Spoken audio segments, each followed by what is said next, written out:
Não é de hoje que não conseguimos confiar nos números disponibilizados pelo governo. Mas, desde que o Forstmann, o comunista, foi indicado para ser o presidente do IBGE, esses números estão ainda mais infiéis, ainda mais martelados e que não batem com a realidade do povo brasileiro no dia a dia. Como o próprio presidente do IBGE falou, ele adora a forma de martelar números da China.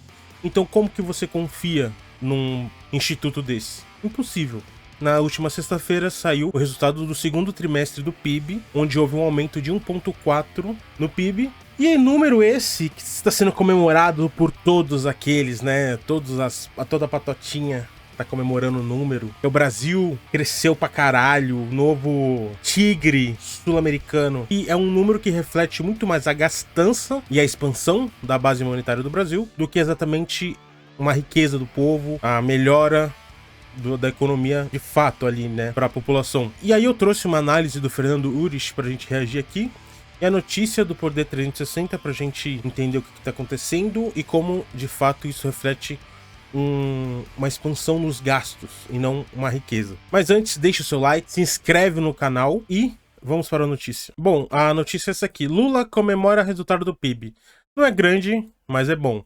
Sugestivo, mas é o que temos.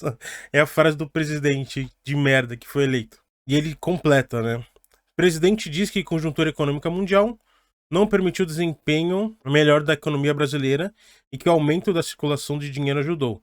Ou seja, ali ele já dá uma dica do que aconteceu para esse PIB vir maior do que o esperado, né? Aumento na circulação de dinheiro, ou seja, impressão de dinheiro, o que mais para frente vai dar inflação, aumento da taxa de juros, enfim. E aqui ele completa, né? Crescemos no segundo trimestre 1,4%, que dá um crescimento de mais de 3,4% ao ano, o que seria o segundo maior crescimento do mundo. Não é que seja um grande crescimento, é que diante da crise que o mundo atravessa, é um bom crescimento, disse Lula. O resultado ficou acima do esperado pelos agentes do mercado financeiro. A projeção era de 0,7 a 1,2. E aí ele fala mais umas lorotas aqui, e é isso. Comparando o segundo trimestre ao primeiro deste ano, veio acima do esperado, imediatamente levando a previsões de juros mais altos já nas próximas semanas. Como assim? É que parte importante desse crescimento deve-se ao consumo das famílias. Tipo assim, como que você tem uma melhora na economia, mas os juros não caem? A mesma coisa, você tem queda entre muitas aspas, do desemprego, mas quando você vai pegar o número de pessoas que pede seguro-desemprego aumentou. Como que funciona isso? Resultado de expansão fiscal, ou seja, via transferências feitas pelo governo. E com isso, cresce a demanda e a pressão sobre a inflação. O que oferece aqui e está sendo previsto é que o Banco Central tenha de aumentar a taxa da Selic. Sim, infelizmente, eu detesto dar essa notícia, mas é o que está se pensando que vai acontecer. Outra parte importante desse crescimento do PIB anunciado hoje pelo IBGE tem a ver com investimento. Cresceu também acima do que se esperava. E isso, o crescimento do investimento, é o que se precisa para garantir de forma saudável a expansão de uma economia, não é mesmo? Exato. Pois aí também tem um perigo. Como proporção do PIB, a taxa de investimento brasileira é quase igual ao do trimestre anterior, os dados de hoje do IBGE. São ridículos, 16,8%. Ridículos, pois sabe-se que o Brasil teria de investir uns 25% como proporção do PIB para sustentar um longo período de crescimento. O governo comemora... Ou seja, os caras estão comemorando mais um voo de galinha, que é isso que o Brasil vive, de voo em voo de galinha, sempre uma década perdida, e infelizmente é isso. Enquanto a gente eleger políticos de merda, irresponsáveis, a gente vai continuar na pobreza, se não piorar, né? Os números do PIB de hoje como prova de que gasto público estimula crescimento, ou seja, de que a política fiscal expansionista está dando certo. Feliz com o esperado aumento de receita, o governo deve dobrar sua aposta. Vem aí mais imposto, inclusive. O Lula já falou que vai aumentar imposto, o Congresso passando ou não. Então, na base da canetada mesmo.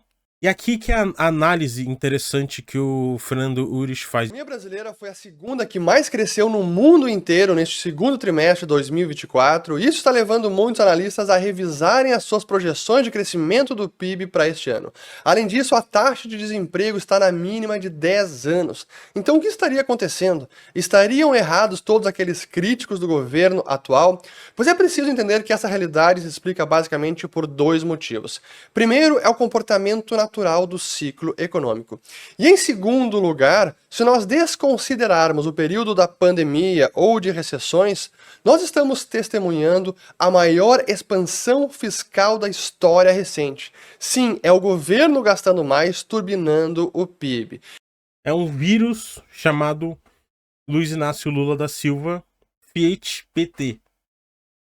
E eu quero mostrar nesse vídeo a verdade por trás dos números e as implicações para investimentos, inflação e juros.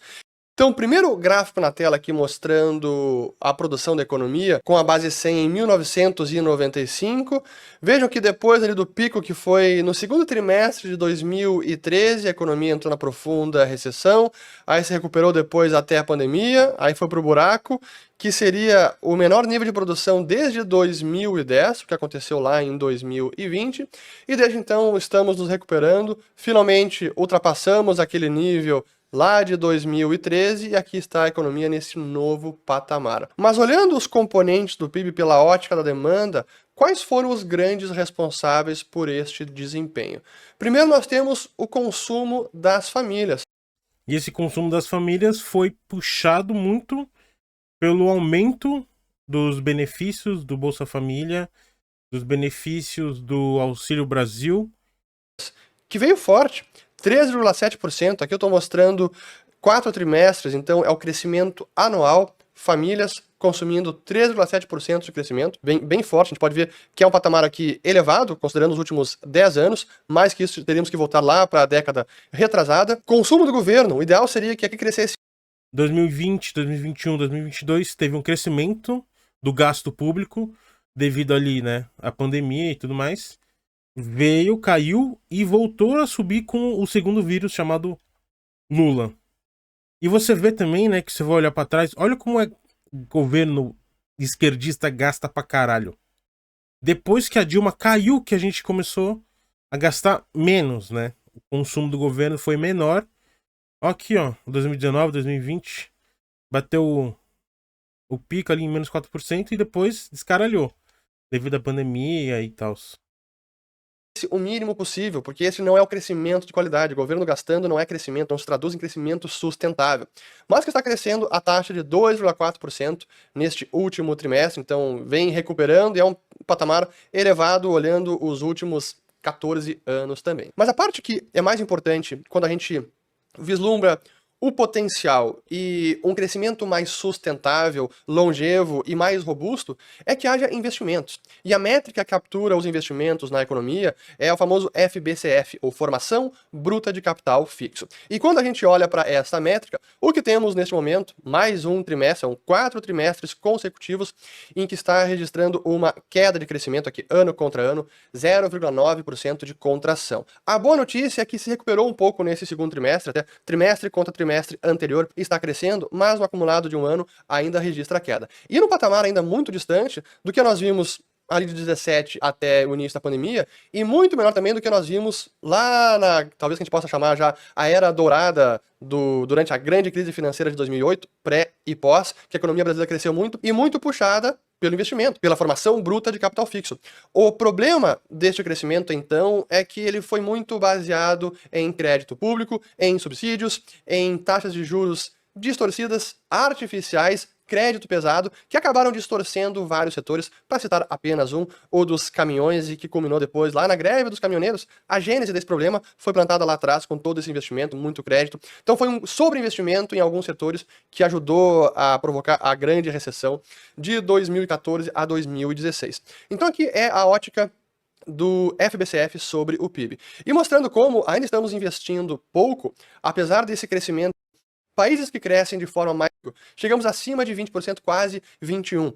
Países que crescem de forma mais substancial desse gasto está representada por repasses diretos para as famílias. E é isso que eu quero mostrar para vocês aqui nos vários gráficos que a gente vai analisar agora, para ter uma noção da magnitude dessa expansão fiscal. Primeiro, pelo gráfico de resultado primário e resultado nominal sobre PIB. Lembrando que aqui significa primeiro, resultado primário, a arrecadação do governo menos as despesas correntes, e resultado nominal, que é o resultado primário, menos o gasto com juros também, então o serviço da dívida. E aí, Olha esse gráfico, cara. Os caras estão comemorando isso aqui. A gente tá indo pra um buraco igual foi durante a pandemia. Olha o gasto do governo aqui, velho. Tirando os juros da dívida. Isso aqui não é nem um pouco sustentável. Isso aqui é o caminho pra servidão, pra a desgraça. quando a gente vê os dois, nesse momento, o resultado primário, menos 2,3%, então é um déficit de 2,3%, e o resultado nominal, esse é o déficit total, 10%. Cara. E esse patamar não se via novamente lá desde 2015. Da última crise que a gente teve, né? Tirando doença. E aí e entra o dado também de que o governo já tem um rombo de 1 trilhão. 1 trilhão. Já é, se eu não me engano, já é mais do que na época da pandemia. Esse é o governo do amor. Quando a economia estava em forte recessão. Da mesma forma, o resultado primário. Não se via um déficit tão elevado desde quando a economia estava na profunda recessão de 2014 a 2016. Claro que eu estou excetuando o período da pandemia, porque é uma anomalia completa e praticamente todos os países registraram essa mesma queda de atividade, de arrecadação e de déficit fiscal profundo. Despesas totais do governo federal. E todos os gráficos aqui foram construídos com base em estatísticas que são fornecidas pelo Banco Central do Brasil, pela Secretaria do Tesouro Nacional e pelo IBGE. Então aqui nós temos despesas totais do governo federal em bilhões de reais, aqui é o acumulado de 12 meses, mas já ajustado pelo IPCA, então já ajustado pela perda de poder de compra do dinheiro. Significa que este é um crescimento das despesas real, não é nominal, porque ao longo do tempo a inflação acaba impactando e muito. Então aqui já é o gasto real ajustado pela inflação, no caso IPCA. Então chegamos agora em mais de 2,3, aqui, 2,3 trilhões de reais, despesas totais, quase um nível similar à pandemia, quando ultrapassamos 2,5 trilhões de reais. Isso ajuda a amiguinhos, tá? Que na pandemia foi pra criar hospitais e tudo mais. Auxílio pra galera que tava sem emprego e tudo mais. Hoje, o que a gente tem pra justificar esse gasto? Só um governo de merda. Só que agora, nós não estamos em pandemia e a economia ainda está crescendo. Não entrou em recessão. Guardem essa informação. E aí, comparando despesa total do governo sobre o PIB, a gente tem uma ideia o peso, a relevância do gasto total sobre o PIB. 20% do PIB é gasto, é despesa Da economia. Nós estamos atualmente, ignorando o período da pandemia, no maior patamar das despesas do governo central sobre o PIB. 20,4%. Então, 1/5 do PIB é despesa do governo. Lá em setembro de 2016, foi 20,3%. E por que agora é muito mais relevante esse número? Porque lá em 2016 a economia tinha caído muito. Então caiu o denominador, o PIB estava em queda. Agora não, o PIB não caiu e mesmo assim estamos com esse nível de despesa. Outro gráfico importante de analisar, ainda falando de despesas totais, é o crescimento anual dessas despesas totais. E aí que chama a atenção, salta aos olhos, porque esta é a cifra. Despesas totais do governo federal, aqui a base anual, estão crescendo 14,9% ao ano. 15%. E aqui não é crescimento nominal, é real, já está ajustado pelo IPCA. O crescimento nominal seria 20%. Vejam só que esse nível, algo similar, tirando a pandemia, a gente precisaria voltar lá em 2010, quando o governo também estava gastando mais e tinha saído recém da recessão, do choque, da grande crise financeira de 2009, 2008, 2009. Agora não, estamos crescendo em termos reais 15% ao ano. Termos reais. Lembrando que o arcabouço fiscal garantia um piso de crescimento real de 0,6%. Isso é o que representa o Bolsa Família e Auxílio Brasil sobre as despesas totais, onde todos os gastos do governo, hoje nós temos Bolsa Família e Auxílio Brasil representando 7,4%. E veja como cresceu de 2022 para agora. Era uma parte relativamente pequena do orçamento, era ao redor de 2%, não, aqui, se a gente olhar para trás aqui, não passava nunca de 3%, mas... O que é bizarro, né? Porque, tipo assim, os caras roubam muito imposto, roubam pra caralho. para te dar uma merreca de Bolsa Família. Para você ficar todo feliz e votar neles de novo. Abre o olho, doidão, abre o olho. Próximo de 2, e aí depois de 2022 esse número dispara e segue nesse patamar de 7,4%. Então aqui Bolsa Família e Auxílio Brasil. Agora eu vou colocar em números, não em percentual, para a gente ter uma noção do volume em reais deste benefício. Vamos lá. De 2015 até 2019, era praticamente 44 bilhões de reais por ano. Novamente, cifras reais ajustadas pelo IPCA. Aí tivemos uma queda em 20 e 21, até porque houve vários programas de benefício, outros auxílios emergenciais, ajudas, o pacote fiscal todo para ajudar empresas e famílias durante a pandemia, e caiu a cifra Bolsa Família, mas outras subiram mais. Mas apenas o Bolsa Família, que acabou voltando aí em 2022, ainda com o governo Bolsonaro no poder, e voltou com tudo. 96, comparando com 2019, é mais que o dobro. Então, em 2022, foram gastos com Bolsa Família e Auxílio Brasil 96 bilhões de reais. E aí, em 2023, como se não bastasse já esse número recorde, mais que o dobro dos anos anteriores, o que a gente viu agora foi praticamente, de novo, o dobro, com 173 bilhões de gasto com Bolsa Família e Auxílio Brasil no ano de 2023. E agora 171. Sugestivo também. Mas aí entra o porquê que o gasto das famílias ajudou no PIB. Foi o que mais ajudou no PIB. Porque estão colocando, imprimindo dinheiro e dando para as famílias. E isso, lógico que vai aumentar ali o PIB momentâneo, mas isso vai gerar inflação. Não tem como isso não gerar inflação. Vai aumentar os juros e aí que a gente vai ver o negócio ficar feio. Analisando os últimos 12 meses fechados em junho agora de 24, seguimos no mesmo ritmo, 171 bilhões de reais. E por que essa cifra aqui é importante? Porque significa um repasse direto para as famílias, e eu não... Lembrando que o ano ainda não acabou, tá? Isso daí é só do primeiro semestre. Os dados ali de 2023, 2021 era o ano todo. Estou aqui entrando no mérito quanto é ou não preciso, mas sim no impacto macroeconômico que isso tem. Tem impacto micro, porque permite mais consumo e sem nem precisar trabalhar, porque quem recebe Bolsa Família, via de regra, não está trabalhando, mas tem uma renda maior, e nesse volume agora que foi concedido, mais com o Auxílio Brasil, é parte do que explica esse consumo mais elevado das famílias, porque é um poder de compra transferido, repassado pelo governo, depois de cobrar impostos ou de emitir dívida, e que chega na mão das famílias brasileiras e que permite a manutenção deste nível de consumo, ou até pode permitir um consumo ainda maior. Mas, de novo, isso não é sustentável, porque essas famílias não estão trabalhando, não estão gerando riqueza, não estão sendo produtivas. Essas famílias só estão gastando aquilo que já foi roubado. Porque com essa diferença de 96 bilhões, que já foi enorme em 2022, para quase o dobro no ano passado e segue num ritmo muito elevado, é claro que isso vai ter impacto na quantidade, no nível de consumo das famílias. E nem precisa de crédito, que parece uma maravilha, só simplesmente transfere dinheiro e consegue consumir sem precisar nem se endividar.